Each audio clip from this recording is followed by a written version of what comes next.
Hello, hello, YouTube. I am about to go live on Zoom and I want to make sure that you guys can hear me before I actually start today. So if you can hear me, let me know. And we are going to start in about 12 minutes. So if you need a drink, if you need to go to the bathroom, like whatever you need to do, you can go do that. It will be all good. All good.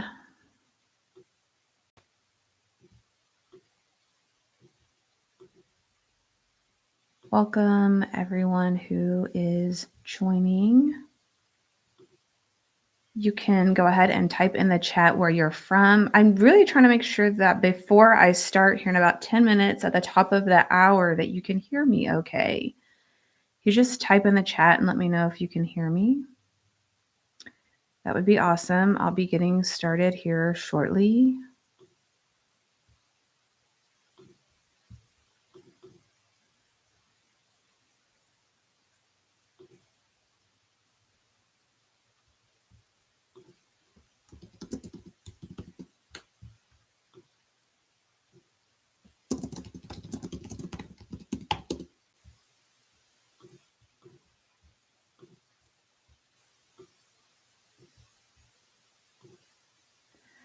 Okay, welcome. Just type in the chat where you're from. I am going to get started in just a few minutes. I'm just trying to make sure people can hear me. There's no issues and all of that is good. Amazing.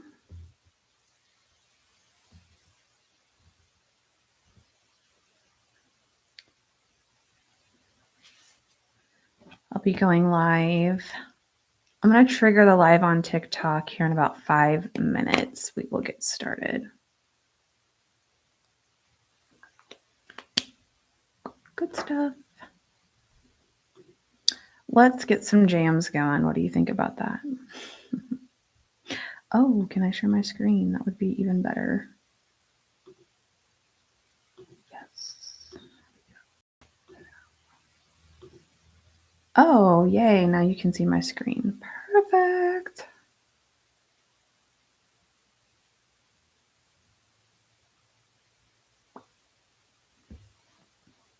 Yay. All right, music.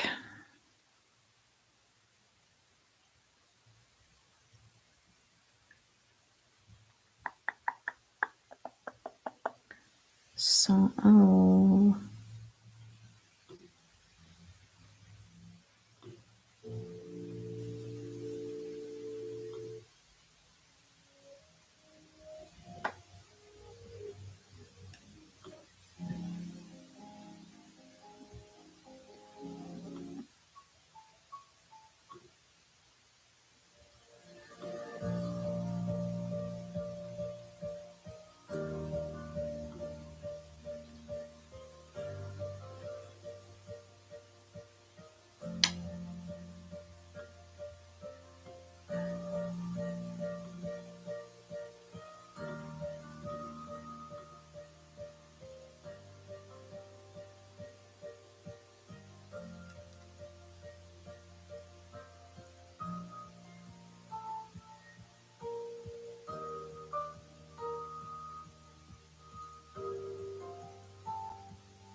Hello, everybody.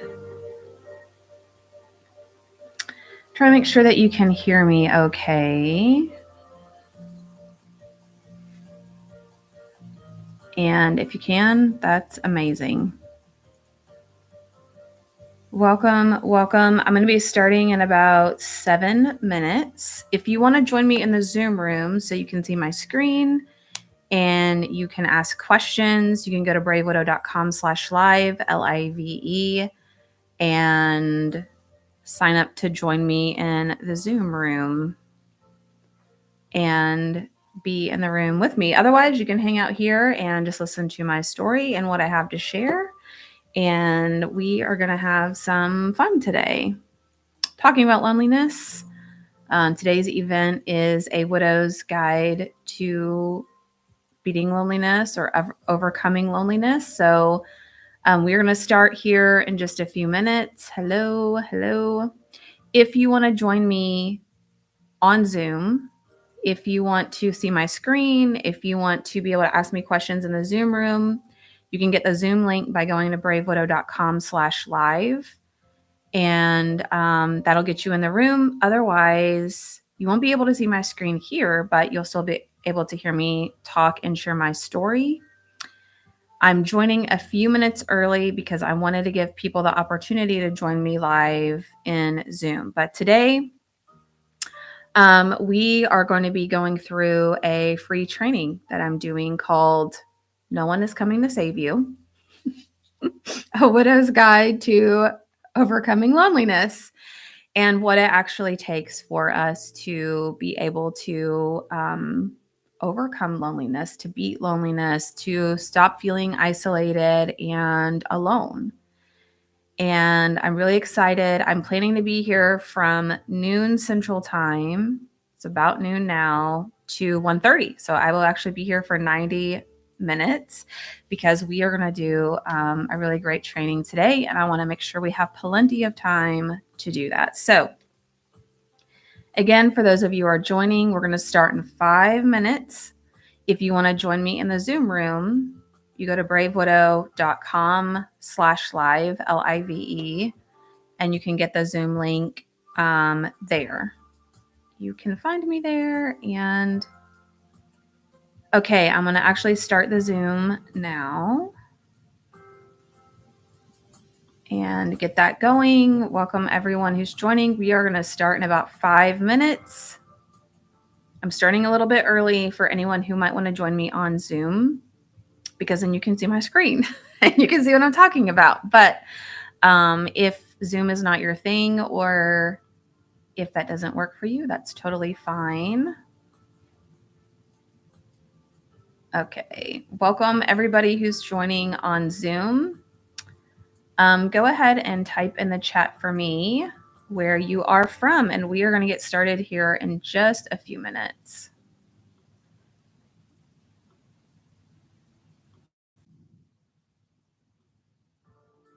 Making sure my audio's good. If you can hear me, type yes in the chat.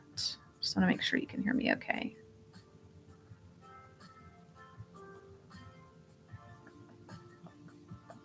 Yes, Aline, thank you. Debbie, yes, thank you. Perfect. I'm going to share my screen on Zoom here in just a minute as we get started, as we get more people in.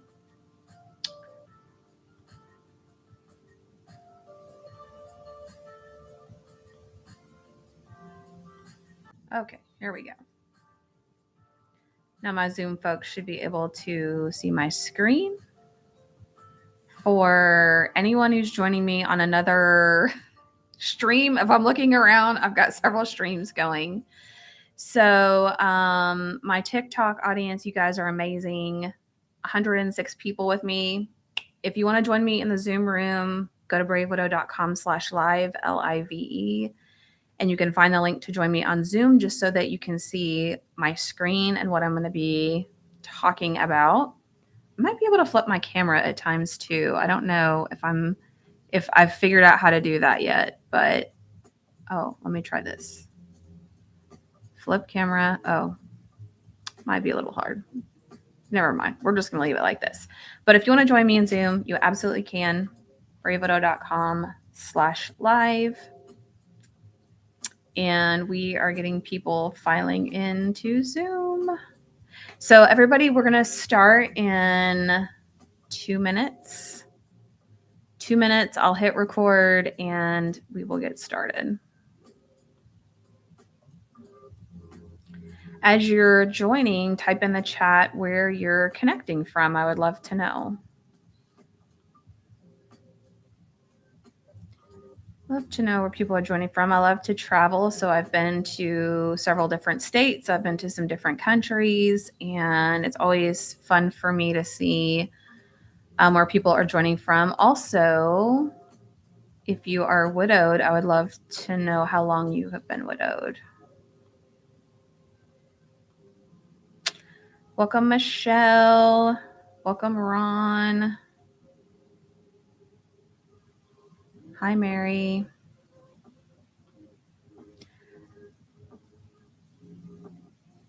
Roy, connecting from Abilene, Texas. Welcome, Roy. 14 months.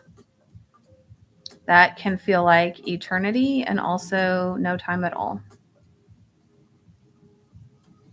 Widowed since July of 2023.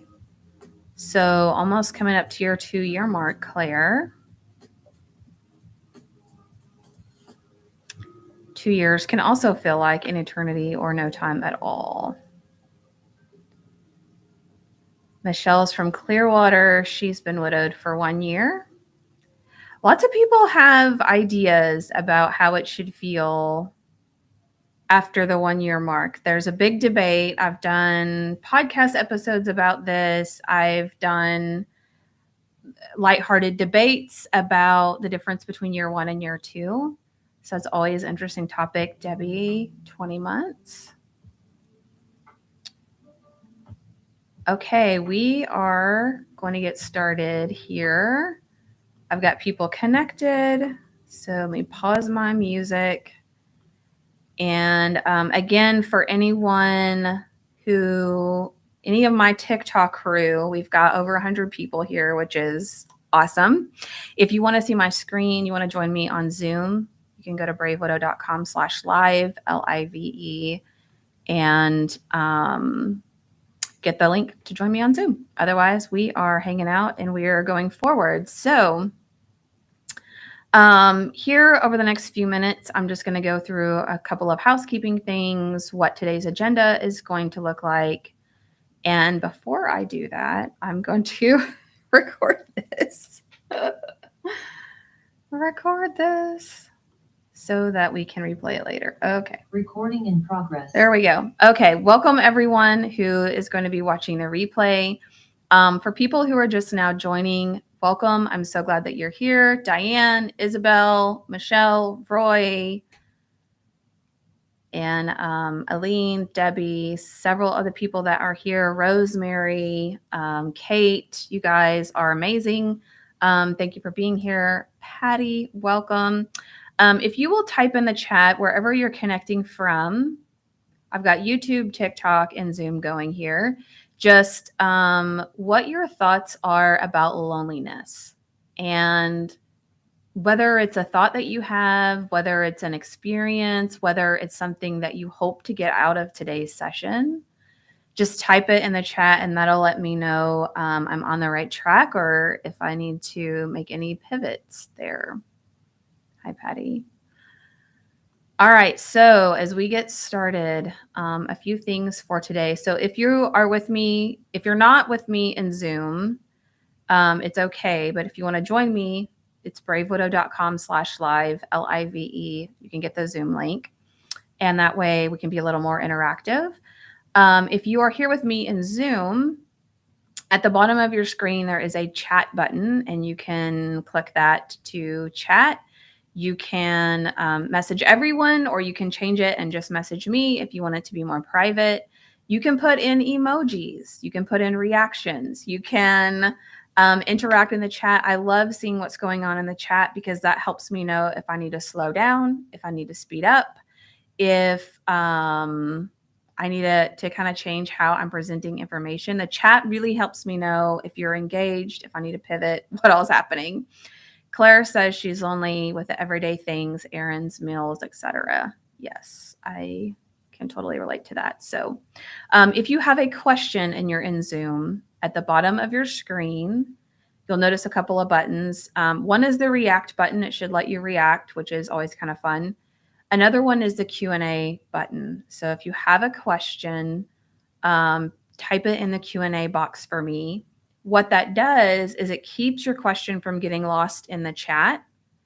The Q&A allows me to keep track of what questions are coming in, and it's like a checklist of ways that I can check the box and make sure all the questions get answered. So questions go in the Q&A, regular chat and reactions and emotions can go in the chat. Diane says finding a new daily routine around loneliness. Yes. Patty says weekends are tough. Yes. Isabel, 2.5 years. Menway, hello from Montreal, Canada. Has been a widow for 16 months. Awesome. Welcome, everybody.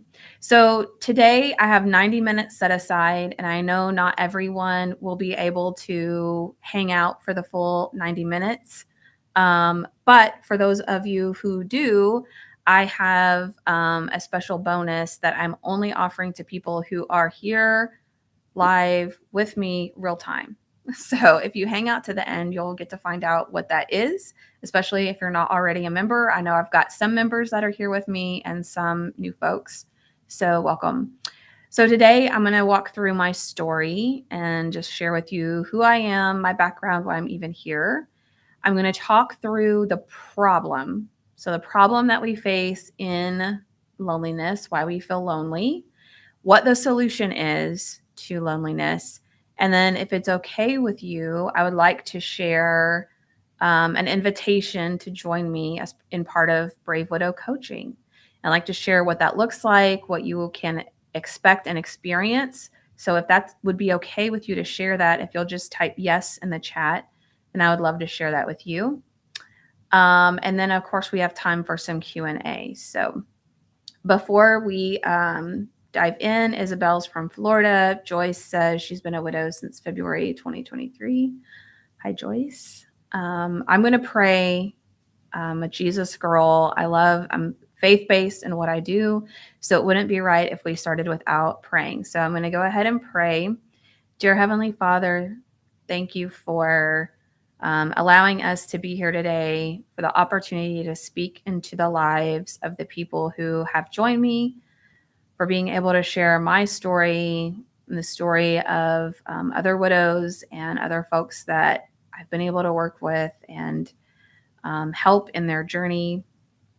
And we just ask for your wisdom and your guidance as people are navigating the future that you have in store for them, the decisions they have to make, the challenges they have to overcome, that you would just be able to speak into their hearts and minds and pour out your peace and love, which comes to us in a way that's even just difficult to understand. In your name we pray. Amen. Okay.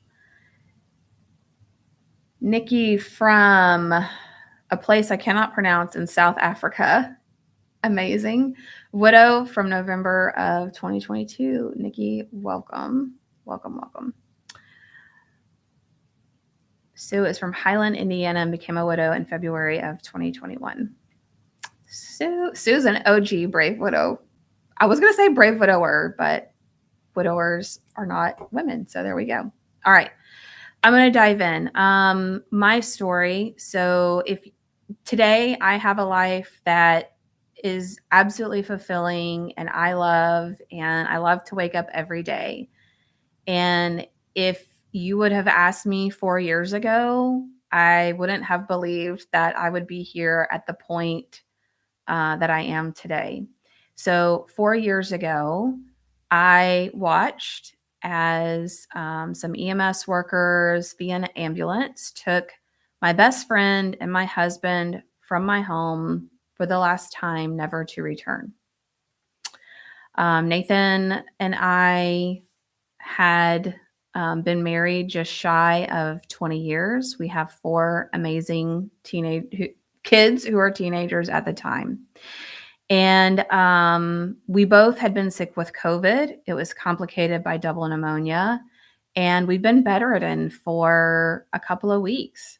And finally, he couldn't get out of bed anymore.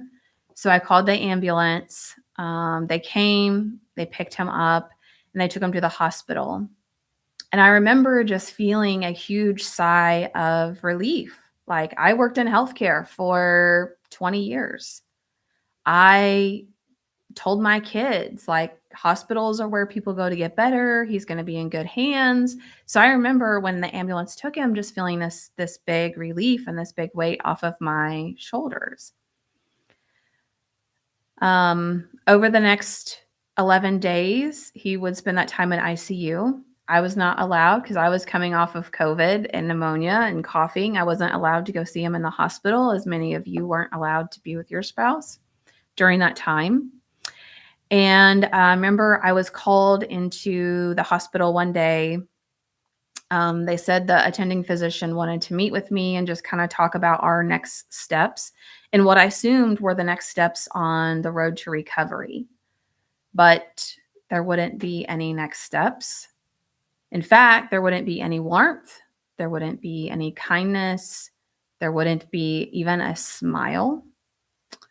The attending physician would simply say in a cold tone, "We think your husband is brain dead." And in that moment, I remember like my whole world just stopped. And I tried to wrap my mind around like, how did we get here? How did we go from the ups and downs, getting him to the hospital, to all of a sudden now we're here in this moment? And how am I supposed to go and tell our 4 kids that their dad has died? So, 3 weeks later, we were supposed to have been our 20th wedding anniversary. We were going to have a big cookout at our house, family and friends over. As you can see on my Zoom screen, I'd already ordered the t-shirts. 20 years, best friends, Nathan and Emily.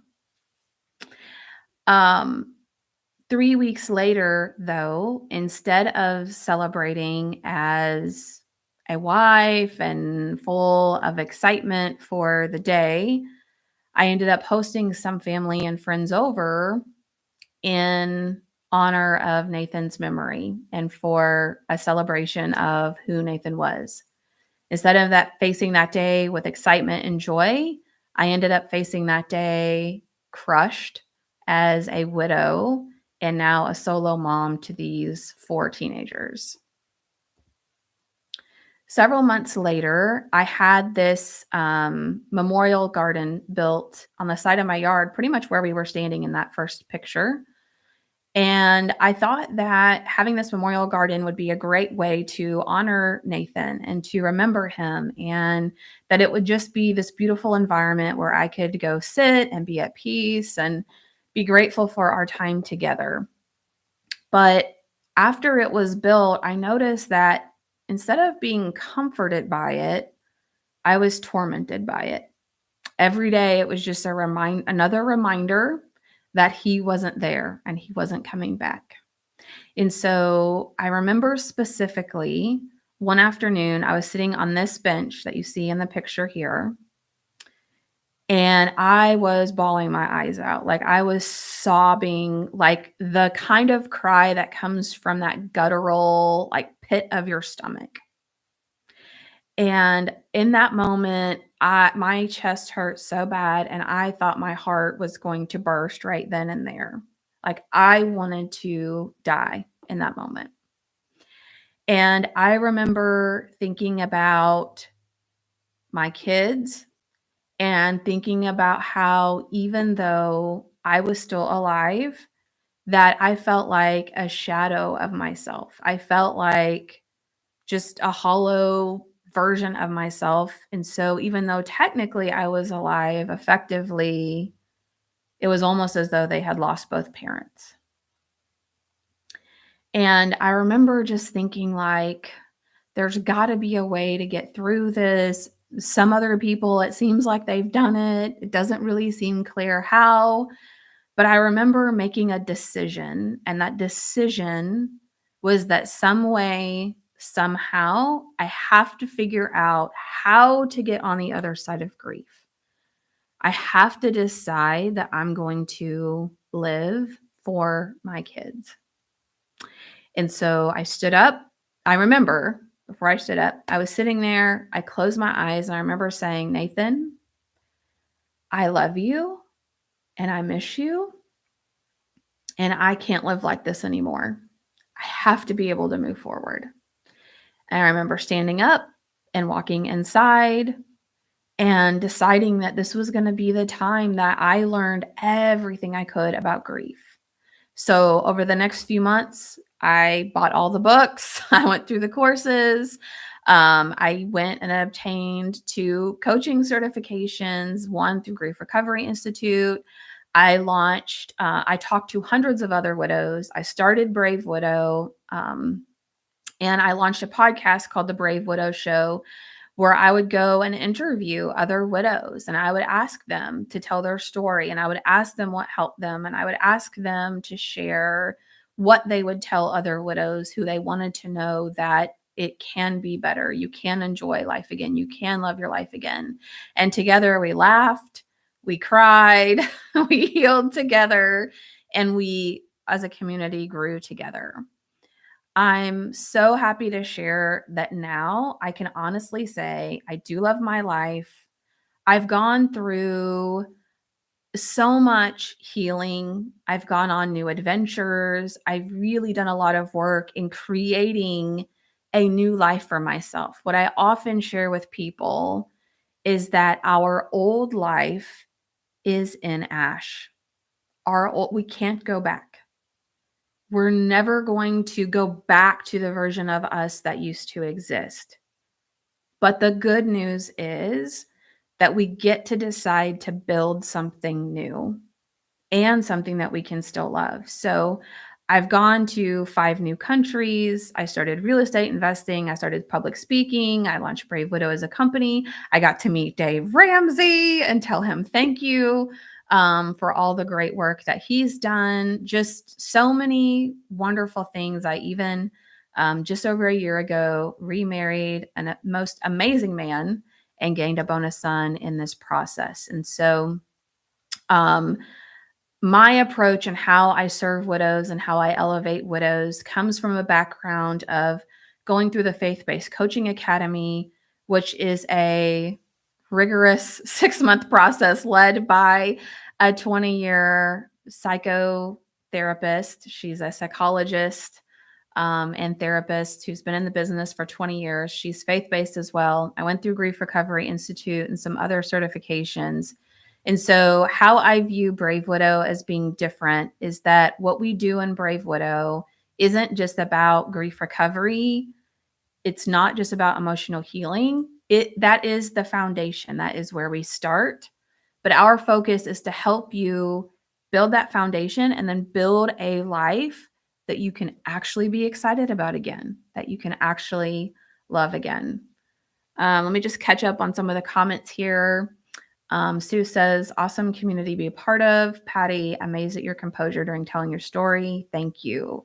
Vic, amen to you. Otherwise, the kids will see that they are not enough for you to go on. Oh, good thought. Good thought there. Okay, so are you in the right place? Is this information going to be for you? So today we're here to talk about loneliness. So if you are in the right place, if you want more connection, if you want guidance, if you want to feel seen, and if you want to stop pretending that you're okay, if you want to go from feeling lonely and isolated and unseen to feeling more connected, guided, and seen. So let's start with the problem that is creating loneliness. Isabel says yes to all 4 topics. Awesome, Isabel, you were in the right spot. Amazing. The problem with loneliness, the problems that are creating loneliness. I'm going to go through each of these. So we have 3 things. And so for those of you who can't see my screen, 3 things I'm going to cover in the problem with loneliness. So we have isolation, we have a lack of guidance, and then we have lost confidence that was lost. Okay. So the first one here is isolation. The statistic that I read is that in the first year, widows will lose 75% of their social circle. Does that resonate with you? Type yes in the chat if you've experienced the loss of your social circle, or if you would give it a different percent, What percent would that be? Yes, yes, yes, yes, yes to all. Yes.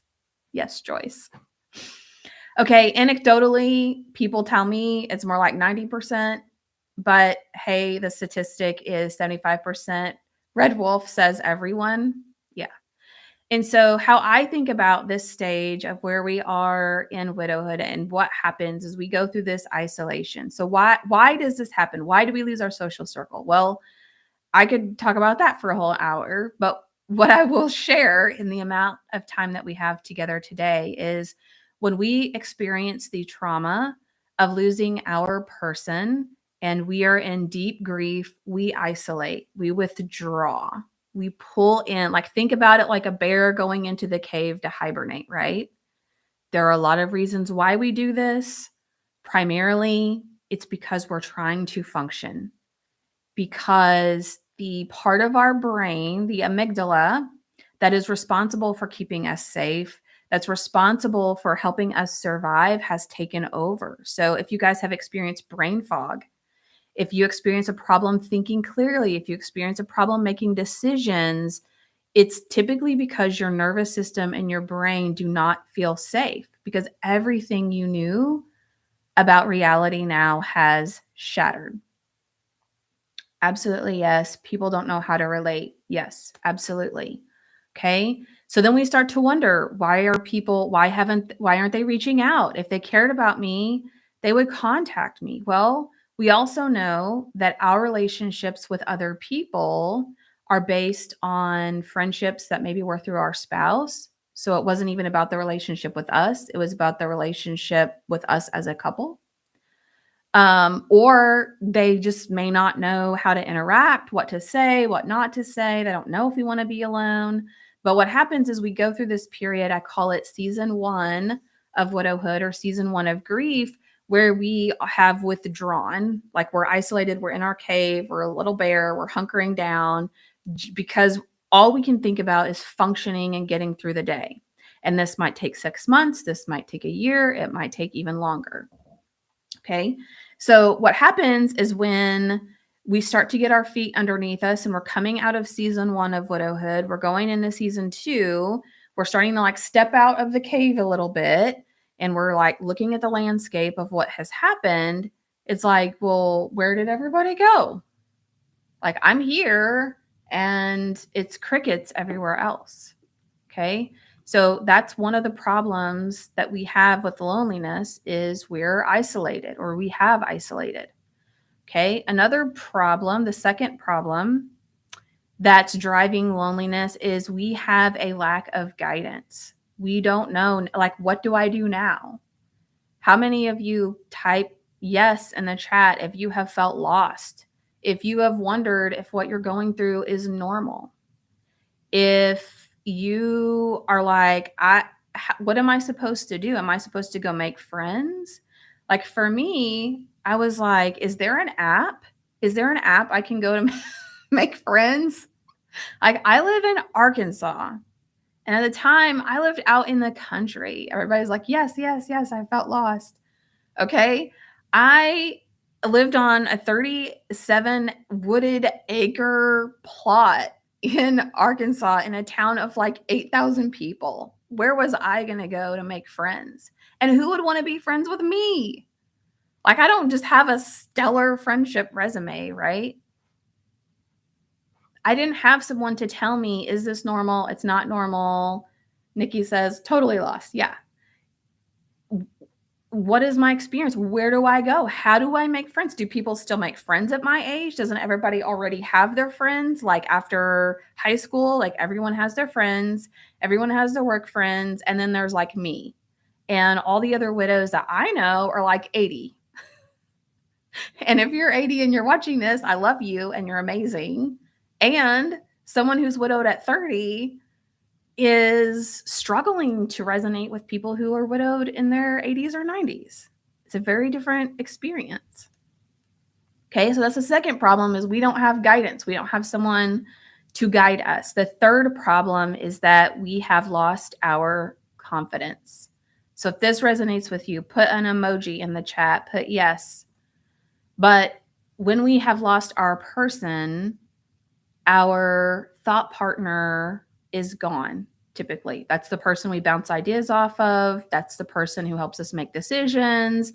That's the person who sees us, who validates us, who cares about what we do every minute of every day. Like, they're the ones who have boosted us up. And now all of a sudden that's gone. And so then we start to have lots of yeses in the chat. Big time, even after 2.5 years. Yes, such a sense of loss of confidence. 2 years and still lost at 46. Yes. Okay. So we've lost our confidence, and now we start to tell ourselves all of these things. If people wanted to spend time with me, they would. Who would want to be my friend? I'm broken. I don't have anything to bring to this relationship. I don't have the bandwidth to be somebody's friend. I shouldn't have to reach out. Nobody cares about me. We start to tell ourselves all of these stories that aren't true, but they feel true in our mind and in our bodies. Just reading the comments. The same group that does stick around are looking to us to give them direction, and we don't even know what the heck is going on. Exactly. After 51 years together, a loss of identity too. Yes, that is one of the biggest things that widows face, other than loneliness, is a loss of identity.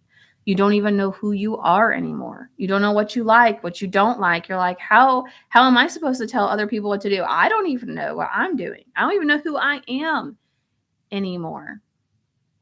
Okay. So what is the solution to loneliness? These are the problems. What is the actual solution to loneliness? Okay. So our solution to overcoming loneliness is to create a life of intentional connection. And I know as I say that, you guys are like, what? What does that mean? Intentional connection. I don't know what that means. That sounds really great, but that you make it sound easier than it actually is. I understand now why widows move and start over. Yes, I can relate. Yes. Yeah. So identity, that can be a whole nother webinar. And maybe actually I will do that as a topic, maybe even for next month. That would be a good one to do. Patty is like, yeah, it means I got to work. Yeah. So the thing about it is, in loneliness, right? We've withdrawn, we've noticed our family and friends have disappeared. And so we get to decide. Remember when I told you my story, how I sat on the bench and I decided that I was going to make a change? This is the point where you decide. Do you want to continue a life of loneliness, or do you want to do something different? Do you want to create a life of connection? And I put intentional connection because social media isn't like full-blown, full-on connection. Being in the Discord chat, is nice at times. It's not necessarily intentional connection, just making small talk with people and talking about the weather. That's not full connection, but I'm going to teach you some things that you can do. So how we start to build intentional connection, and we have 3 steps. Okay. So, and I'm going to walk through each one. We're going to meet people. And I know my introverts are like, oh, okay. We're going to meet people. We're going to make friends, and we're going to build relationships. So I'm going to walk through each of these, and I'm going to share with you, I'm a hardcore introvert. Okay. I hate small talk. Hated it. Like, can I say I hated small talk? If you hate small talk, just put yes in the chat. Okay. I don't care about the weather. I don't care about what the sports team did last night. I don't really know what to say. It's like everybody's like, oh, what did you do last night? Da, da, da, da. I did this. And I'm like, tell me your deepest and darkest fear. Like that's what I want to talk about. I don't want to talk about the little things. I was also a homebody. So I realized very quickly that most of my social circle were friends at work. I traveled full time for work, so most of my friends lived out of state. And also, when you're friends with people at work, there's still kind of a separation there. or that most of our friend group, definitely most of our friend group, if not most of our family group, went through Nathan. Like Nathan was a social butterfly. He was the hilarious comedic person. And if we got invited somewhere, it was always like, oh, yeah, Emily, we want you to come, but make sure you bring Nathan. He's the life of the party, right? So, okay, if I can do it, you can do it. All right. All right, so we're going to meet people, we're going to make friends, and we're going to build relationships. Because here's the thing, this was the precursor title. No one is coming to save you.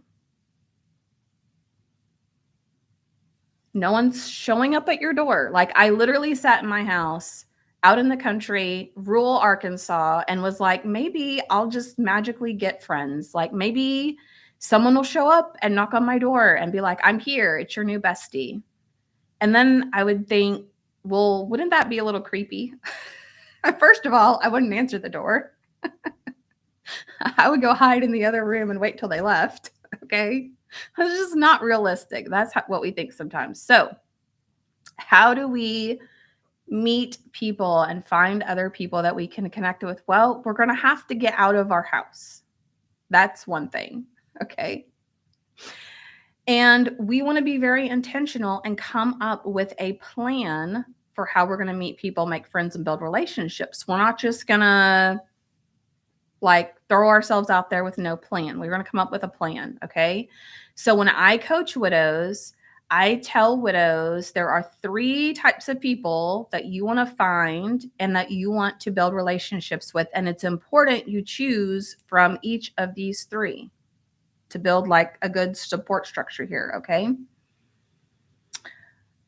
The first group that you want to go and meet or that you want to build relationships with are existing family and friends. So think about existing family and friends that you want to build relationship with, that you want to nurture a relationship with. Okay. We don't need 20 people.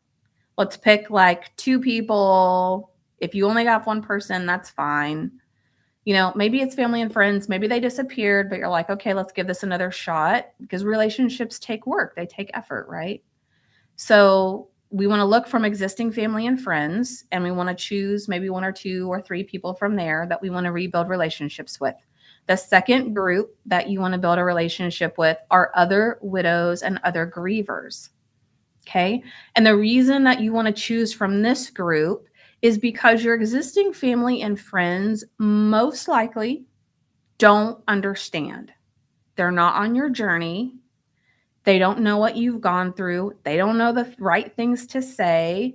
Like, how many times have they told you something like, oh, he's in a better place, or, oh, she wouldn't want you to be sad, or like all the platitudes that just irritate you. Okay. So you want to form relationships with other widows and other grievers because they're on a similar journey and they understand not your exact situation, but they understand what it means to be widowed. They understand what it means to have lost someone who's very close to you, how it changes you at your core, how no one else gets it. Like they're on the same journey. Okay. Joyce is like, yeah, I hear that all the time. I just recently made a new friend at my gym. She works at the front desk. Awesome, Rosanna. That's amazing. Okay. So, but it's important that you find people who are on your same journey. And I reiterate same journey because you will find widows and you will find grievers who are not on the journey to rebuilding. They're on the river of misery journey. Have you guys ever met someone who's on the journey to the river of misery? These are people that are like, it never gets better. You never get over it. Everyone's abandoned me. It's been 10 years. I still feel this way. It's not going to get any better. Like, yes, we have. Nikki says, I have many friends who I can visit, but I just can't get myself to go out. Okay. Put a pin in that one, Nikki. Let's come back to it. Okay. So you want people who are on your same journey, but your journey is not the river of misery. You know how I know? Because you're here. And if you're here, it's because you're like, I don't want to always be here. I don't want to always be lonely. I want to know how to get over loneliness. I know how to feel connected. Patty says, other widows you meet will only know you as you. They will not be looking for you to go back to normal. Absolutely. Yes. Yes. And so as we look at number 3, okay, so we have existing family and friends. We have other widows or grievers who are on your journey. And then we have new connections of people who share your values or your interests. So this might be people at church. It might be people at the pickleball group. It might be people at the pottery class. In my case, I'm going to share my story. It was a real estate investing group, is one of the groups that I rooted myself into. Okay. But you want to form connections with people who are not from your past, people who share your values and or your interests. And as Patty so beautifully said, these people will not be comparing you to the past. They're not waiting for you to go back to normal. They're not talking about you and your person like, oh, bringing that up. The only version of you that they know is the version that exists today. And that could be a really lovely thing, to know that you are meeting other people who are like, I see you just as you are, and I want to be your friend. I want to get to know you. Like, what an amazing feeling, right? Existing friends and family can be really difficult because they're waiting for you to go back to normal. And we all know we're not going back to who we were. It's not possible. Okay, so that's the first part of the solution, is you got to meet people. Okay, introverts, it's okay. You can get out and meet people. Okay, the second thing is, as you're meeting these people, you have to make friends. You have to connect with other people. Oh gosh, Nikki's like, I can't even get myself to go out. Okay, well, that's the first step. And Nikki, we may have to lean into this second point here that says we're going to feel fearful, we're going to feel overwhelmed, we're going to feel anxious, we're going to feel self-conscious, and we're going to do it anyway. So one of the top things I help widows navigate is taking action and taking that next step forward, even though you're afraid, even though your anxiety is through the roof, even though you feel self-conscious, like, oh, I'm self-conscious about how I look and how I'm talking. Am I taking too many sips of water? Like, that's a real thought I've had. Okay. Are they going to think I'm drinking too much on the Zoom call? All of the things, right? Like how to navigate the unknown, how to navigate the uncomfortable situations. This is one of the top things that I help coach widows on. So how do we make friends? How do we connect with other people? I don't know what to say. I don't have enough time. Actually, this is one of your bonuses for being here with me today. So for anyone if you're already part of Brave Widow, you already have access to the course on how to meet people and make friends. If you're not part of Brave Widow, for my TikTok people, you can DM me. Otherwise, I'm going to have you send me an email at the end at emily@bravewidow.com. And I'm going to send you the course on how to meet people and make friends. Okay. So I don't have time to go over it today. So that's your free gift just for being here with me. Because I'm going to tell you how to start talking with people, how to get through the small talk. All of that's going to be in there. So the number one tip, though, that I can tell you today is to be curious about the other person. Okay. People are most comfortable talking about themselves. People also don't get a lot of time to talk about themselves. I mean, think about how many times you've been talking to someone and you're like, maybe this is in your past, and you're like, oh, I'm going to go on vacation next week. I get to go to Florida. And the person you're talking to says, oh, yeah, well, I went to Florida once and I went here and it was amazing. And it was even more amazing than what you're doing. And you're just like, okay. And they're not being malicious about it. They're just trying to connect. But think about in life, Unless you're talking with your therapist or your coach, how often do you just get to talk about you? And all the attention's on you, and the other person is super interested about you. Okay? You are going to be that for the other person. Okay? You're going to be curious about them. You're going to ask them questions. Like if as you're talking to someone, they say, oh yeah, I just went on a trip. I went skiing. Instead of just being like, oh, that sounds fun, ask them questions about it. You could ask them things like, oh, well, what got you into skiing? How did you start that? And then they tell you about that. And it's like, well, what do you love about skiing? Like, I would be terrified. What would you tell someone who's never skied before? Like, what would be your tips on like how to ski? What would you tell someone new? And if you will be curious and ask those questions, just digging a little deeper to get to know the other person, you are going to see them light up. You are going to see them just be thrilled at the fact that they get to talk about something that they love and they get to share that with someone else who's actually interested and wants to hear. And guess what? By being curious about the other person, it takes the spotlight off of you. It takes the pressure off of you to be like, I don't know what to say. I don't know what to do. Just be curious. Ask questions of the other person.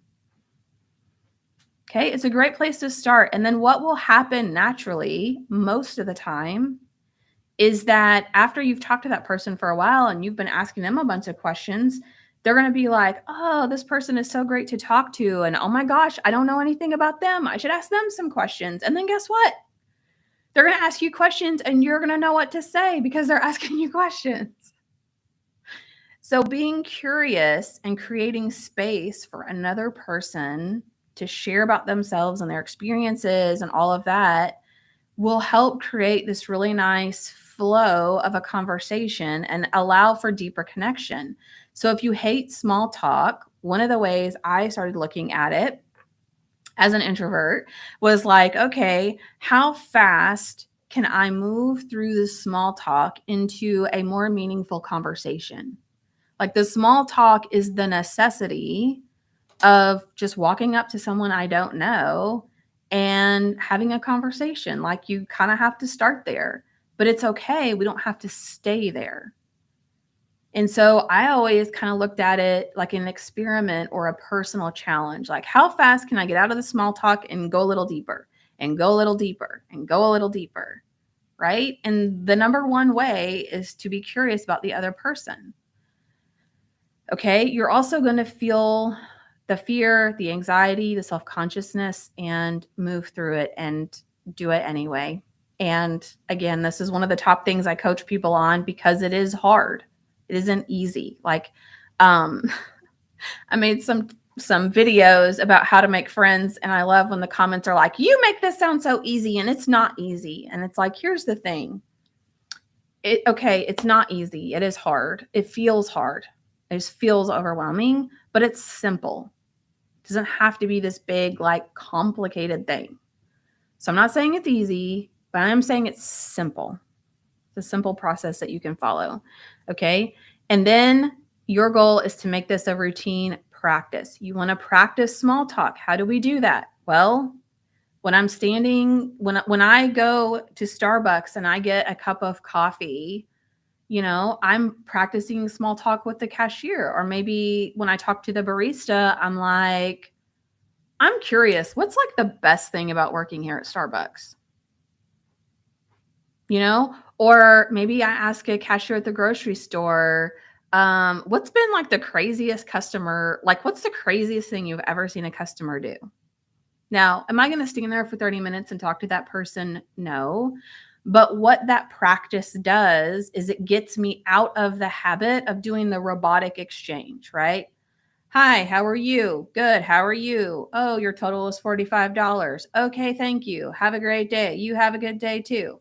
Like it gets you out of that and it gets you into observing the other person and being willing to ask something that makes their day. I was a cashier. And if someone would ask me a question other than, hi, how are you? They would comment on something like, oh, I love your shirt, or I love your hair, or where did you get those shoes? Whatever it was, I always I just came alive. And so having those little interactions is a great way of practice. You're getting your reps in, you're getting your repetitions in for your routine of connecting with other people. So the solution, we're meeting people, we're making friends, and lastly, we're going to build relationships. I'm just going to catch up on the comments here. Sue says, I'm also an introvert and felt scared a lot, but meeting new people has changed my life in so many positive ways. Yeah. And I'm going to share one story of my own experience here. Good morning. It's afternoon for me, but probably maybe morning where you are. Okay, so how do we build relationships? Well, sometimes we fall into this subconscious belief or thought that relationships are easy or just they're like a given, right? Like, oh, we're friends and it should just be easy. Why should I have to reach out? Why should I have to plan anything? If somebody cares, they should reach out to me.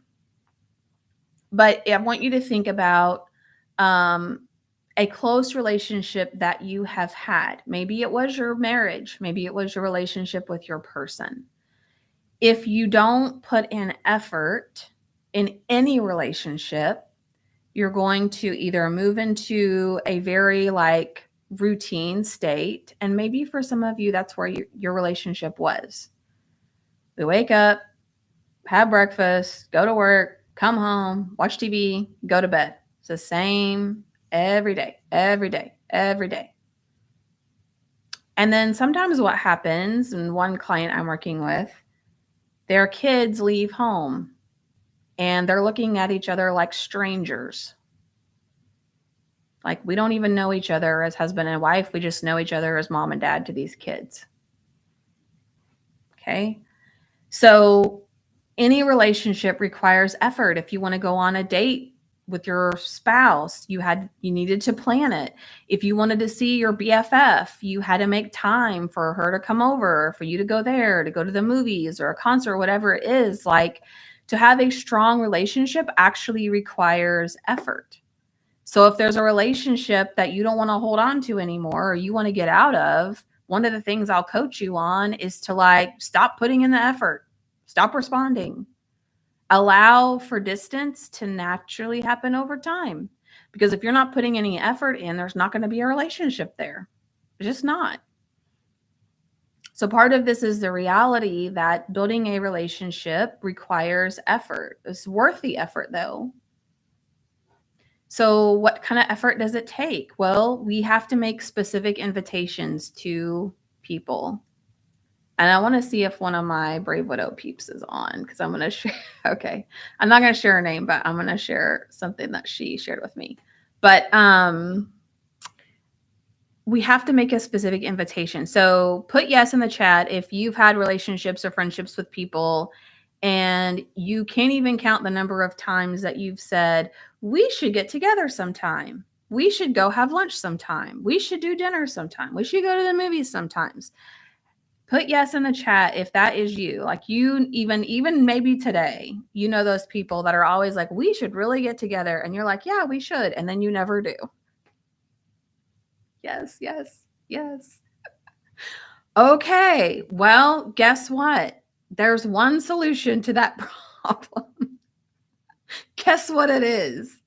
Oh, making a plan, actually inviting them to go do something. So I have several friends that if I wait for some day to come, it's never going to come.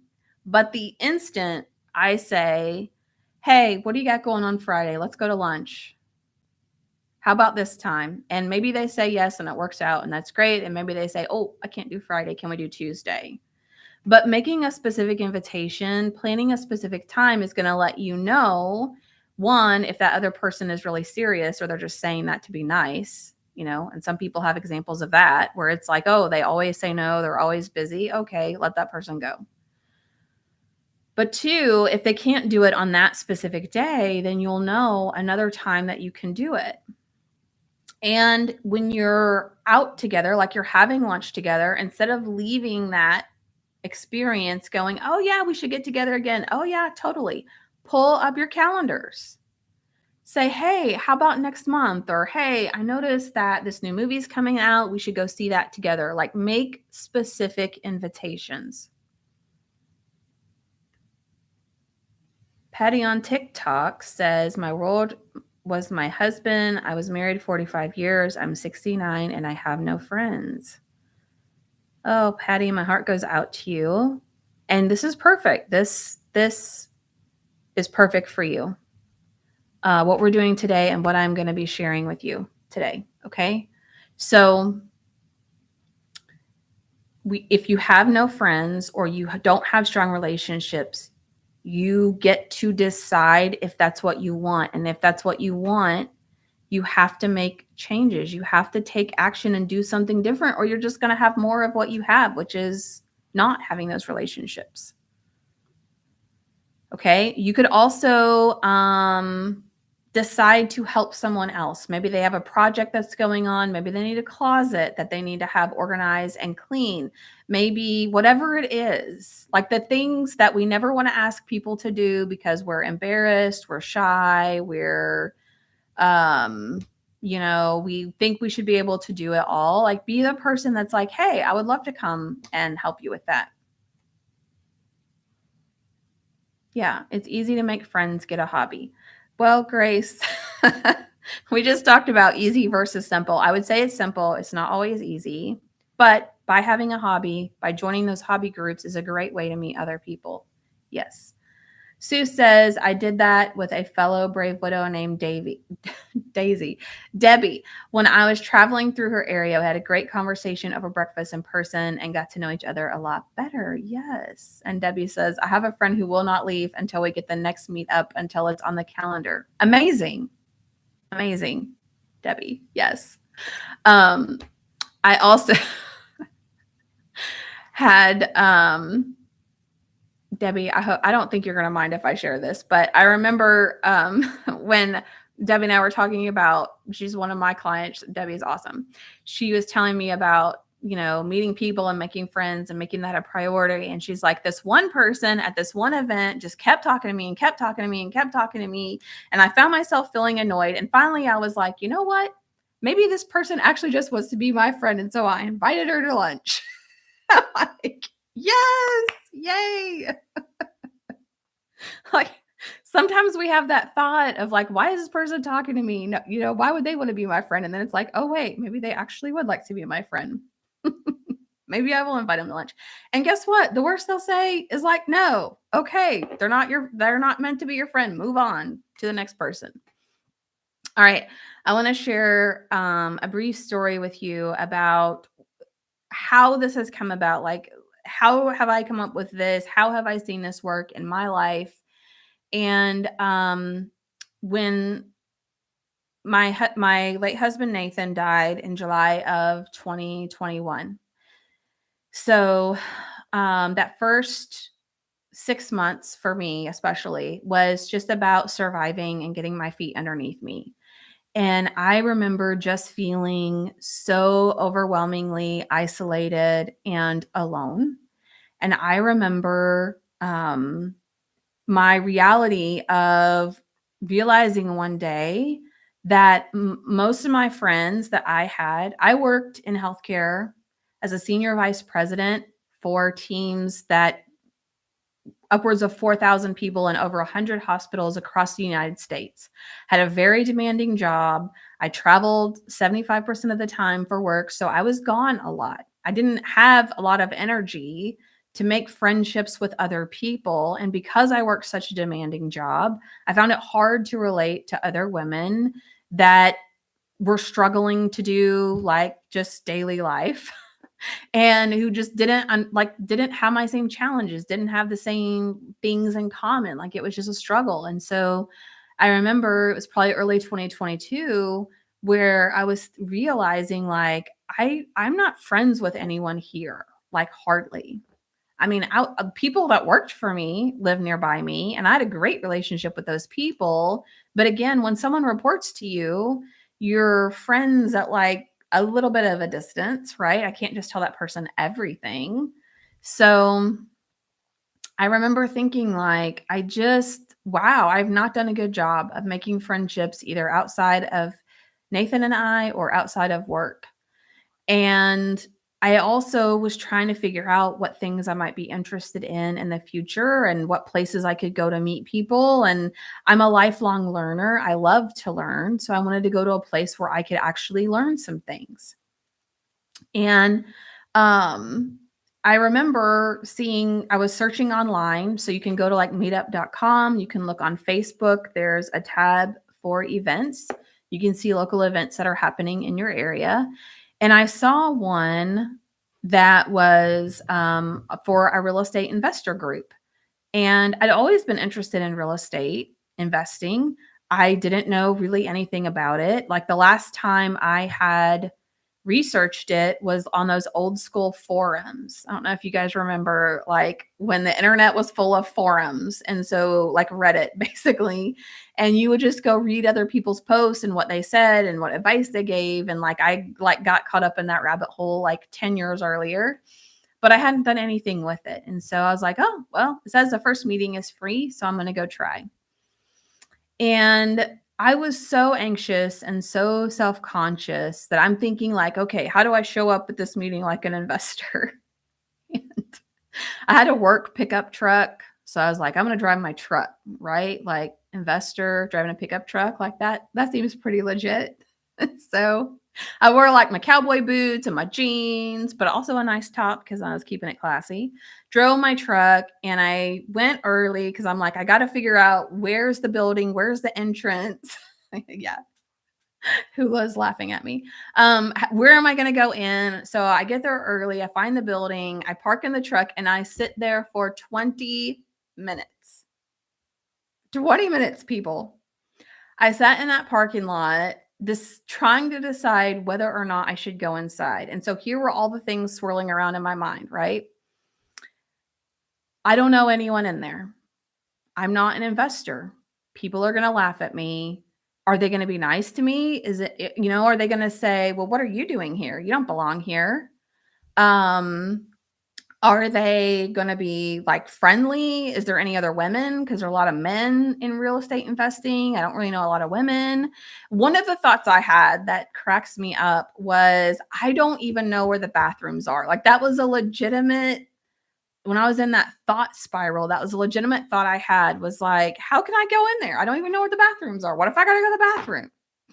Like people aren't gonna tell me where the bathrooms are. I don't have anyone to sit by. I don't know what to say. I'm gonna be the newbie. Like this is just weird. I almost turned around and went home. Like my car was already on because blazing hot. This is like May of 2022. It's blazing hot outside. So the air conditioner's running for 20 minutes. And I'm like, on the steering wheel column shifter, like, oh, do I go? Do I stay? Do I go? Do I stay? And finally, I was like, if I don't go inside, it's always going to be, well, what if? What if that could have worked out for me? Right. Nikki's laughing as well. This is great. So I walk inside because I'm like, the meeting is going to be over in like 2 hours. So I can at least say I tried. Right. So I go inside and they had like the numbers on the name tag, which meant that you had to go sit wherever your random number is on your name tag. And I'm like, oh great. We gotta do this networking thing. Ugh. Like I could just feel it like, ugh. But sorry, I have to re-verify that I'm still on my live stream on TikTok or it's not gonna let me go. Okay, there we go. We're good now. I'm not a bot. Okay. Um So I walk inside, I get assigned to my table. I'm doing this forced networking, which is like hell for me as a person. But I really met some amazing people, and the people there were super friendly, super encouraging. And who wants to go to an event like that and be like, "Yeah, I'm widowed. I'm thinking about being an investor, but I don't know what I'm doing, really. I don't even know what I want to do." And that's what people would ask. Well, what do you want to do? Do you want to do single houses? You want to do duplexes? You want to do Airbnb? You want to do hard money lending? I'm like, I don't like half of what you're saying. I don't even know what that means. Okay. Um, But I met some really nice people and people that were happy to share their failures. They were happy to share what had worked for them. They were like, "Oh, it's okay that you're new. Like we like when new people join. And here's the thing, like everybody's going to have their opinion on real estate and you have to find what's going to work for you." I was like, "Oh, okay." I met some amazing friends there and some mentors that I still use to this day. And so I'm just briefly going to share with you through my experience what I did. I invited people to lunch to pick their brain, ask them their experience, ask them what they would, why they liked what they did in real estate and why they would tell somebody to pick that and what they thought I should do based on what they know me. Not because I was going to follow everything they said, but I wanted to hear all the opinions, right? So I can make my own opinion. But through these conversations, I started to really build relationships with people. I went to my first meeting in May of 2022. What you're seeing here on my Zoom screen is the first house that I bought, a little tiny white house, right up from the main square in the town that I live, right next to my kids' school. It needed it needed to be gutted. Every wall, every cabinet, every door, all the way down to the floor joists and the wall studs. So I bought that property in September. So I'd gone to that meeting for 4 months in a row. And then in November, so 6 months after my first meeting, I would buy some duplexes. And even though I know nothing about construction and remodels and buying investment properties and all of those things, my confidence came from knowing that I had people I could call on, that I had people who knew, oh, yeah, that's a good quote for plumbing. Yep, that sounds right. Or, oh, that quote sounds really high. You need to call somebody else. Because I had started to build these relationships and I'd started to meet people and build up this network of people and make connections with people, I had people I could call. So my confidence wasn't that I had all the answers, but my confidence was I know people. I've built up my social circle. If I need a recommendation for a roofer, I have it. If I need someone to help me troubleshoot a leaky faucet, I know who to call. And so when you're building relationships, it's not just about overcoming loneliness, but it's also about rebuilding your confidence and navigating life. Like, who are people that you know that are skilled in different areas that then now all of a sudden you can call? Or people when they meet me, they're like, "Oh, Emily's the widow coach." So now every widow I meet, I'm sending her way because I know that she can help them, right? Like they like knowing someone that they can refer people to. Like it makes us feel good, right? And so if I had not walked into that meeting that day, if I had not talked to people, if I had not asked them questions, if I had not given it a shot, if I had not allowed people to get to know who I am, I wouldn't have accomplished any of those things. And even more amazing, just in April, the real estate investment group voted me in as vice president of the group to help grow the group locally. So it was an amazing, like full circle experience where I joined in May of 22. In May of 23, they actually asked me to speak to their whole group on how to overcome mindset challenges. Right. So part of my story is like, guys, a year ago, I was sitting in the parking lot, not sure if I could walk in this door. And then my second year now voted in as vice president. Like, that's amazing. So think about how much can change for you when you decide. You decide to do something different. You decide to navigate the unknown. You decide that it's worth taking a shot. Think of how much can change for you too. Building up your board of advisors. Yes, that's a concept I teach. How to build up your board of advisors to help you make decisions and build your confidence. Congratulations. So awesome. Oh, thank you. Thank you. Thank you.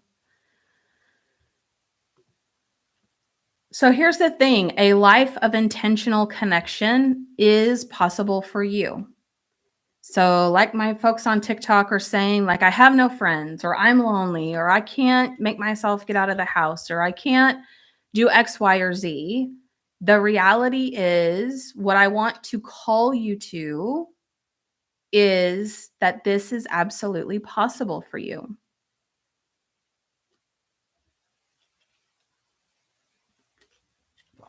Calloway says, sounds like you started out with more confidence than most widows do. Well, I don't know. I tried to tell my story where I had no confidence and I was sweating in my truck for 20 minutes, afraid to walk into a meeting because I didn't know where the bathroom was. So I don't know that most widows have even less confidence than that, but confidence is something that you build. It's actually an entire module I have inside the Brave Widow community on how to rebuild confidence, because that's one of the biggest problems and challenges that widows face. So, yeah. So I want to invite you, and if you're not on my Zoom, you're not seeing this, but essentially inside the Brave Widow membership community, we're starting a 30-day challenge on Wednesday, and it's called the 30-day Make a Friend Challenge. And I want to invite you to join me in that. So if you're not part of Brave Widow, if you're not one of my clients, I'm actually going to gift you 30 days free in the membership community. You're going to get, if you've signed up through the link, then I have your email and I will send you a 30-day pass to everything free inside a Brave Widow community. Okay. So what that means is that you could join and do this whole 30-day challenge with me. So Calloway says, that's what I'm struggling with confidence. Well, then join me. Send me a DM. Tell me you want the link for the free 30-day pass. No credit card required. Okay. You just put your name, your email, and you're in. Wednesday, we start the 30-day challenge. We're going to have weekly check-ins to see where everybody's at with making new friends. And so the workshop, you are so welcome.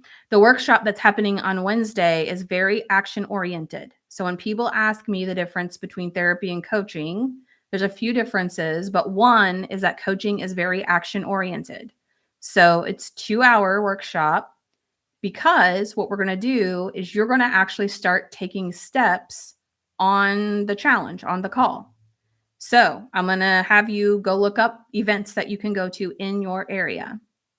I'm going to have you make a list of people you currently know that you want to build a relationship with. And I'm going to help you write down things that you're going to say to invite them to do, to re-engage with the confidence. Joyce, I'm struggling as well. Chief, I have no confidence. Yep, just send me a DM. I'm going to send you the link. I can help you with all of that.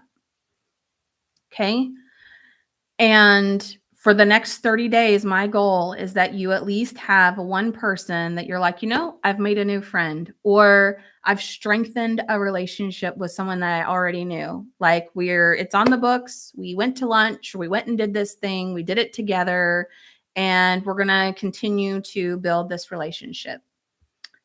Nikki says, I realized I can phone a friend and set a fixed date that will force me to go out. Hey, sometimes that's what it takes, right? Like, think about it, Nikki, from the aspect of when you have a gym membership, you're not really like super motivated to the gym. It doesn't really cost you a lot, maybe. Like, have you guys seen those like $10 a month memberships or $20 a month gym memberships? Has anybody ever tried that, by the way? Yeah, I have a gym membership. Ask me how often I go to the gym. Okay. But when you pay for a personal trainer, or you have a workout buddy who's going to be waiting on you to be there, then how often do you go? Well, a lot more often because someone else is waiting on you, or because you've invested more, you feel more invested, right? Okay. So, for those of you who don't know, who are new to Brave Widow, you're not part of Brave Widow. I have some of my peeps here, which is awesome. And I'm so glad that they're here. But for those of you who are interested in coaching, you want to work on your confidence, you want to work on rebuilding connection and making friends with other people, and you are ready to decide to build up your life, then I would love for you to consider me to be your coach. And where we start in all of that is through a call. It's called a consult call, which sounds very official, but it's really where we would spend an hour together. I have a set of questions that I would ask you and I would take you through to learn more about where you are, learn what your challenges are, and help create a plan specifically for you. So, help illustrate for you how I'm going to take you from point A to point Z of where you want to be within typically a 6-month time period. Okay. We have routine one-on-one coaching sessions. You have the ability to message me, voice message, text message. You have access to everything in Brave Widow.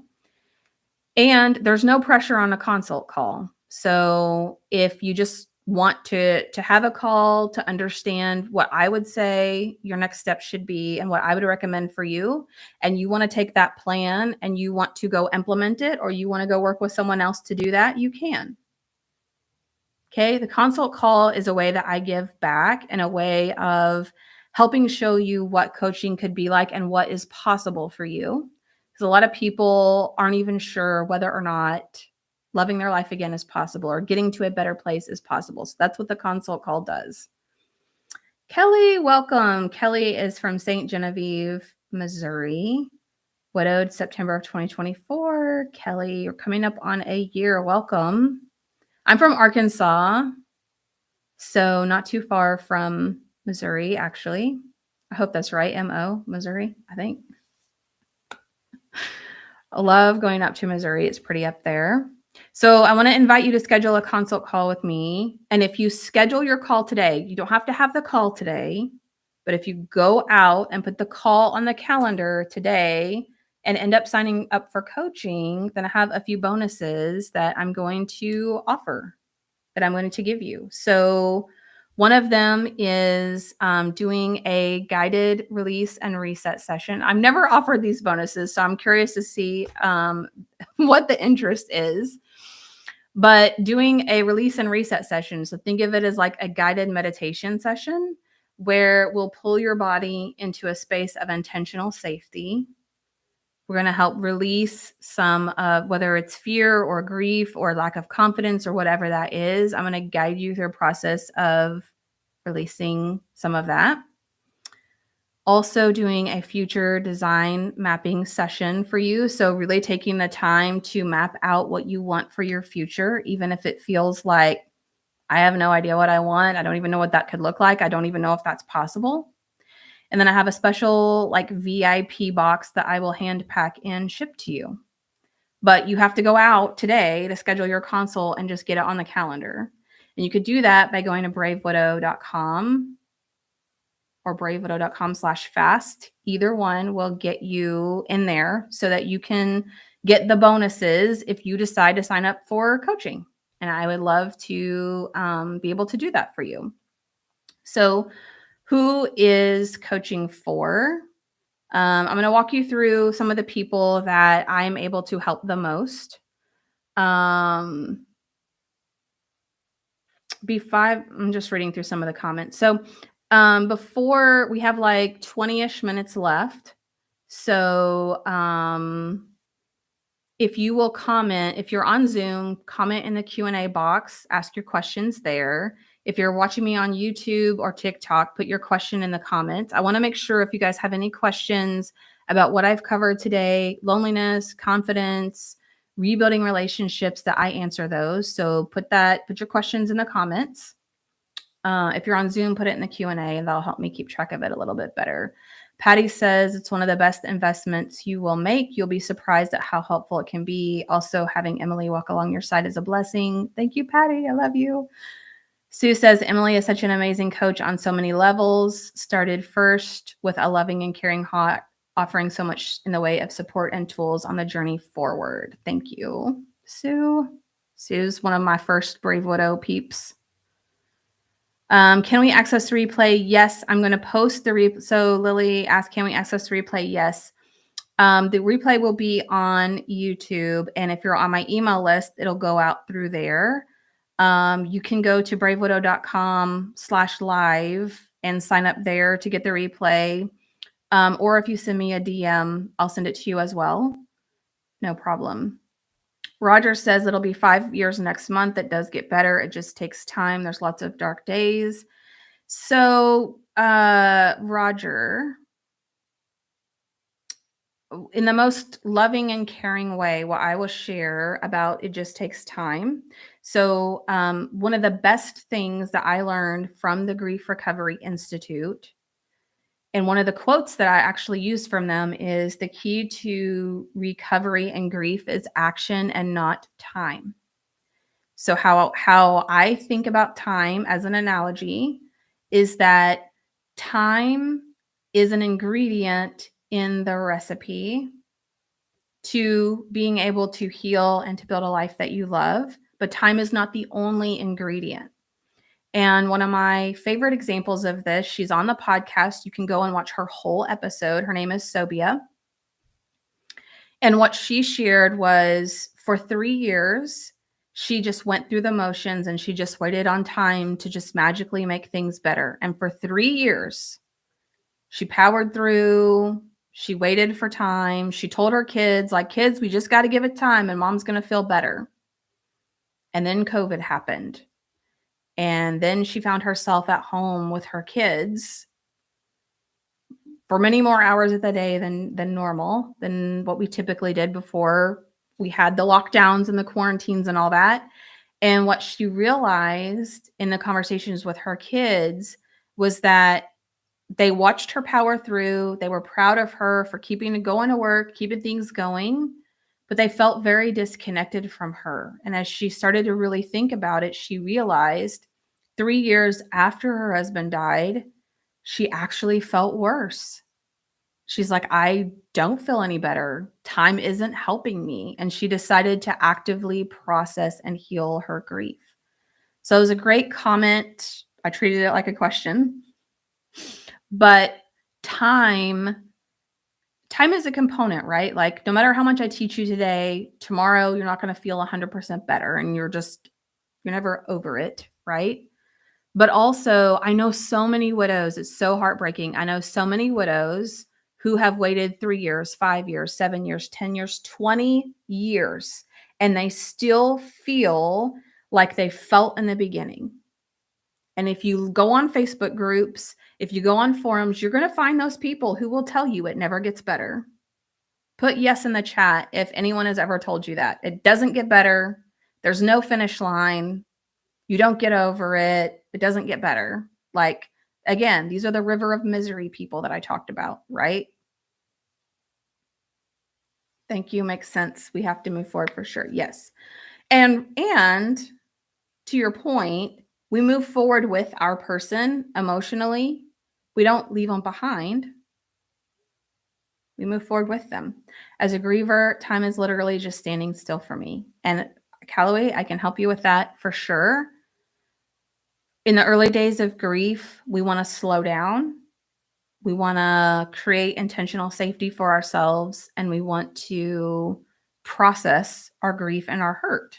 And it does feel like time stands still, and it feels like everybody else and all the world around us is moving forward. And we're stuck standing here going, well, how dare everybody else live their life when my whole world has stopped? Like, how can people just keep moving on? And for me, time is standing still. Absolutely. Yes. Yes. I know. I know. So there are things that we can do in things that will help you move forward is to process your grief and your hurt. And you probably have heard people say the only way out is through, which is true. And some days, I'm sure some of my clients who are on Zoom will tell you, some days it doesn't feel like you're moving forward, but I can see it and I can help you see it. The things that you're doing to heal and to be able to move forward. Okay, so any other questions, feel free to type them in the chat. Do you guys feel like this was helpful for you in knowing how to overcome loneliness? One last thing that I'll share as I'm waiting for some more questions to come in. I'm going to give everybody just a minute here to get their questions in.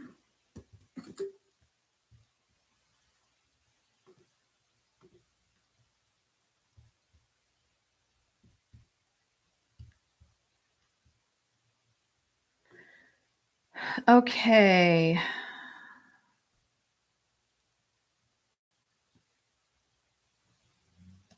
Thank you. Thank you. Thank you. Okay, Sue says, I've not regretted any step I've taken as a widow, even when I was terrified and even when I failed or made mistakes. As I took those steps, I've learned and grown and found new possibilities that help me to discover more and more of my identity. Yes, Sue's amazing.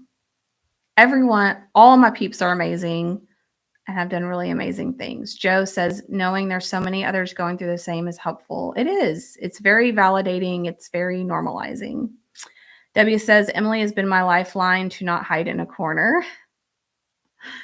Awesome. And Debbie, you've done an amazing job with just taking action when you feel afraid, when you feel over anxious or like going through those uncomfortable emotions. Patty says, Emily will validate your growth and help you see that you are moving forward. It will blow your mind. Oh, you guys are awesome. Chief asks, how can you move forward from a toxic marriage? She passed away 3 years ago. So, Chief, I actually, I have clients who were in a very toxic marriage or relationship, and they feel not, how do I want to say this? They don't resonate with other widows, right? Because other widows are like, oh, I miss my husband. He was perfect. He was amazing. He was this, he was that. And they're sitting in the corner going, well, yes, I miss that person, or yes, I've had feelings of sadness, and life is a lot calmer now. Life is simpler now. I'm not being treated so negatively as I was in the past. And that can create a lot of, some people call it complicated grief or complex grief. At the end of the day, grief is grief, but it can bring up feelings of guilt, of regret, of a weird sense of like being relieved, but feeling bad for being able to say that you're relieved and being able to say that life is better or easier now. So I do have clients that are in that situation. And I have an amazing tool that we use through grief recovery to help um, find a sense of completeness with the hurt and the pain, guilt, regret, yearning, all of those things. It's really helpful for that. Great question, though. When will grief brain go away? Well, I wish I had time to really dig into this more, Vicki. But grief brain is happening. If I were to boil it down in the simplest answer, it's because your brain and your body do not feel safe. So, and I'll ask everyone, do you feel like you're living in fight or flight? Do you feel like your nerves are on fire? Do you have grief brain? Is it hard to struggle? What is happening is, in those cases, our part of our brain that keeps us alive. Like if you walked outside and there was a tiger and it was chasing you down the street, your instinct would kick in. You might freeze, you might run away, you might try to punch the tiger in the mouth. We all have different ways that we might react. Okay. Everybody's a little bit different. But whatever is keying up, like you've heard, oh, a mom's kid was trapped under their car. And so she like picked up the car. She was able to like physically lift the car, which is like impossible, right? Because that adrenaline is kicked in, that cortisol is kicked in. Like our brain is producing chemicals in our body to create certain things and to allow for those to happen. So what happens, and I'm seeing some yeses in the chat. So what happens is that when you have experienced trauma, like losing your person is one of the most stressful and traumatic things a person can experience. Your brain has this like underlying message that I'm not safe. It's the same thing that would happen if you're being chased by a crazy person with a knife down the street, a tiger. If someone is breaking into your house. That same feeling, okay, in your body, in your mind is happening. And what we have to set up some things to create a feeling of safety, okay? And there are a few ways that we can do that. One is when we're in deep grief, when we feel all keyed up, when we feel unsafe, we want to think of it as like we're trying to reprogram our brain that we are safe and reprogram our body that we're safe. Because what can happen is our body is not made to live in this fight or flight state for long periods of time. So what will happen, and what we even learn in Grief Recovery Institute, is that you can almost correlate major losses with accidents, illnesses, injuries, or other ailments in the body. Because when you're living in fight or flight, when you're living in dysregulation for long periods of time, your body is pumping out chemicals like adrenaline and like cortisol. It's not meant to do long term. It's meant to do it short term to keep you safe. Okay. So the tiger's chasing you down the street. Your body is meant to like sprint to safety. It's not meant to run for months. So at some point, your body will stop producing those chemicals, and or your body gets addicted to feeling those, which I know I'm going down a rabbit hole, so I'm going to pull it back. Okay. The short answer is you get into a state where living that is normal, and it feels unsafe to not live that way anymore because your body just gets used to those chemicals and used to those reactions. So what we want to do to get out of that is we actually want to do less. We want to lower our expectations for ourselves. We want to do less. We want to rest because grief is exhausting. Have you guys ever noticed that? You know, one of my clients that's on this call, she's like, man, I'm doing a lot of mental work and I'm physically exhausted. And it's like, yeah, that's how it works. Vicky says, yes, yeah. So when we're in those modes, to get out of it, we want to rest.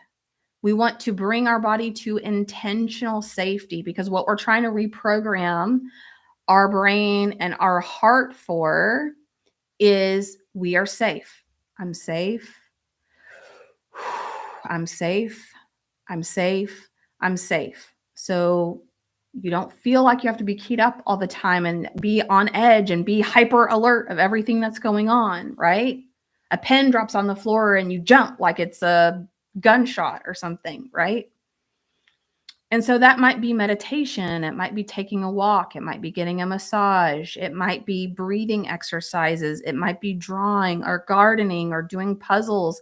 There are a lot of things that you can do to bring your body into intentional safety. And so we want to do that over time. We also want to work on emotional healing. Debbie says, I slept for almost a year. Yes. Great, Sue. Grief is very exhausting. So many times I didn't want to get out of my covers in my bed. Yes. Joe said, I thought I was resting, but now I have shingles. It's been almost a year, and now my body is reacting to this past year. Yes. Excellent, excellent observation, Joe. And there's also, so Grief Recovery Method is amazing book, an amazing program. I highly recommend it. Also, there's a book called The Body Keeps the Score, which helps you tie physical ailments, chronic back pain, all kinds of issues, helps you tie that actually to something that's mentally or emotionally left unprocessed for you. So by addressing that, by addressing your heart and your mind, you address the thoughts that you have, you address the chemicals your brain triggers the body to produce, you address physical changes in your body and in your mind. It's crazy. It's amazing. Okay, so we've got just a few minutes left. Vicky says, thank you. You are so welcome. Patty on TikTok says, do you have recommendations on where to start dating again? Yes, send me a DM. I have a whole course on that. I'll send it to you. No problem. Okay, so I just want to talk briefly about the 4 seasons of widowhood, just because I always think this is super helpful. And I'm curious where you guys think that you are. And I'll even tell you where most people are when they find me. Patty, I signed up for the consult. Amazing. I look forward to talking to you. Jim, I feel good, but my body doesn't. Oh, interesting. That would be interesting one to explore for sure. Okay, so the 4 seasons of widowhood. The first one is in devastation. This is in survival mode. So this is when, and I know I'm coming up on time, so if people need to go, totally okay with that. But I think for people who are interested, this is helpful. 4 seasons of widowhood. So the first one is devastation. This is when you're in survival mode. This is when you feel overwhelmed. You can't stay organized. It's hard to function. Again, this has just happened. Maybe it's been 6 months, maybe a year, maybe even potentially longer. I know some people it's lasted years, but you feel like you're drowning is like the best way to describe it. Like you just feel like you're just trying to survive. Okay. That's what I call season 1. Season 2, desperation, is more maintenance mode. So this is where you're starting to get your feet underneath you. Joyce says, thank you for this. I'll be signing up. Awesome, Joyce. I look forward to talking with you. So season 2, we're in maintenance mode. We have our feet underneath us. We have a new routine and we hate it. We hate the new routine. We're like, is this my life now? Like this? So for most people, season 2, maybe you've done counseling, maybe you've done grief groups, and about half the time people feel it's helpful and sometimes they don't feel it's helpful, and it's okay, whatever. Your experience has been either way. People feel, even if they feel counseling has been helpful, they're like, okay, yes, it helped me process things. And I'm like, now what do I do? Like, what is next? Is this is the next 40 or 50 years of my life? Really? This? Okay. This is where most widows tend to find me. So then we have season 3, which is exploration or discovery mode. So this is where we start to try new things. Maybe we're going new places. Maybe we're trying new hobbies. We're trying to figure out who we are. And we try to do something positive, and then we have a wave of grief that knocks us back down. And then maybe we try to do something again, and then grief knocks us back down. And this is where most widows get stuck, is this loop right here. Because you start to question things like, is this worth it? Am I doing this right? Is this normal? Why am I even trying this? Like, my person's not even going to be here. Why would I even, like, what's the point, right? Okay. But in season 3, as you start to come out of this loop, right, we start to coach you out of that, then you start to get to have a little bit of fun. And you start to be like, oh, I went to this new thing and actually I had fun and I didn't feel guilty about it. Or I started to feel guilty, but then I remember what you coached me on and I got myself back out of it, right? Season 3 is like learning how to ride a bike for the first time. And you're on the bike and it's like really wobbly and you're like, oh, I'm going to try this. And the bike falls over. And I'm like, okay, that hurt. You really scraped your knee on that one. Like, that really hurt. And I sit with you and then I say, get back on the bike. We're going to do it again. Okay. So season 3 is about learning how to live in this new life and how to build a new life that you're actually going to enjoy, how to get clear on what you want for the future, how to know what's even possible for your future. And then season 4, I call creation or manifestation mode, which is, you know what you want for your future. You're actively working towards it and you are in a season of thriving. Like, you know what you want, you're going after it. And this is the moment where you're like pedaling the bike and you're like, I'm doing it. I've got this. Like, yes, this is it. Like, this is the moment I was so afraid would never even be possible for me in the past. Okay, I know we're at time. Are there any other questions? Chief says, for the first year and a half, my survival mode was to get on my Harley and ride every day. It kind of cut off there. I think it said to ride every day. Yeah.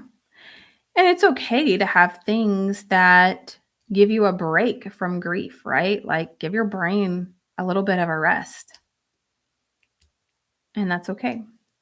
All right. So if you are interested in learning more about coaching and learning more about how to build a life you love and learning more about loneliness, if you're not on my email list, so you're on YouTube or TikTok, TikTok can send me a DM.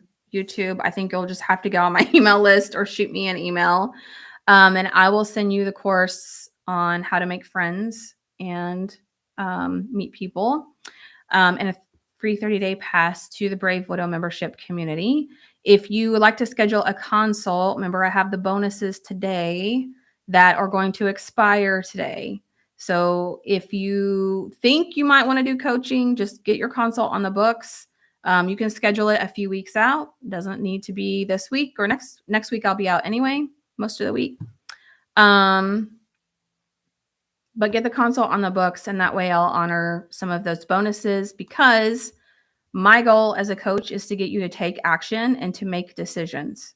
And when we swirl and indecision, we don't take action, we don't do things. So try to give you some juicy bonuses to get you to do a consult. Patty, my email, if you already sign up for the consult, you will be good to go. I'll get the links to you. My email is Emily, EMILY, at bravewidow.com. You can also go to bravewidow.com. There's a contact me form, or there's a link to schedule your consult. So thank you guys for joining me today. It was a bit of a longer session, but I thought the extra time was needed to go through some of the content here. And I appreciate you joining me. I will be sending out links to the replay and links to other information for those of you who are interested. And I will see you next time. Bye.